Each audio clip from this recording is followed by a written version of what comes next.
Waziri wa Elimu, Sayansi na Teknolojia Profesa Adolf Mkenda amekabidhi nakala 5,000 za vitabu vya kiada vya elimu ya dini ya Kiislamu kwa kidato cha pili pamoja na nakala 1,000 za vitabu vya kiongozi cha mwalimu kwa ajili ya shule zisizo za serikali nchini, ikiwa ni sehemu ya jitihada za kuboresha ufundishaji na ujifunzaji wa somo la dini ya Kiislamu. Makabidhiano hayo yamefanyika Januari 11 mwaka 2026 jijini Dar es Salaam, ambapo Profesa Mkenda ameishukuru Taasisi ya Elimu Tanzania kwa kushirikiana na taasisi za dini ya Kiislamu katika kuandaa na kuchapisha vitabu hivyo. Mheshimiwa Mufti, ni matumaini ya serikali kuwa katika siku za usoni TISTA itaweza kujiendesha yenyewe katika kuandika, kuchapa na kutekeleza majukumu mengine yanayohusu usimamizi wa utoaji wa elimu ya dini ya Kiislamu.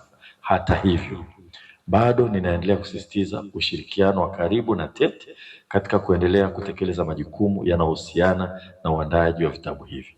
Na pia kwa nafasi hii nashukuru sana Taasisi ya Elimu Tanzania kwa kuendelea kufanya kazi kwa karibu nanyi na kuhakikisha kuwa wanawezesha na kugharamia jukumu zima la uandishi na uidhinishaji wa vitabu vya elimu ya dini ya Kiislamu. Aidha, Profesa Mkenda ameahidi serikali kuendelea kushirikiana na taasisi za dini mbalimbali nchini katika kueneza elimu na maadili ya dini husika. Serikali itaendelea kushirikiana na madhehebu yote ya dini ili kuhakikisha kuwa elimu ya dini inafundishwa ipasavyo ili ichangie katika kumjenga Mtanzania mwenye maadili mema.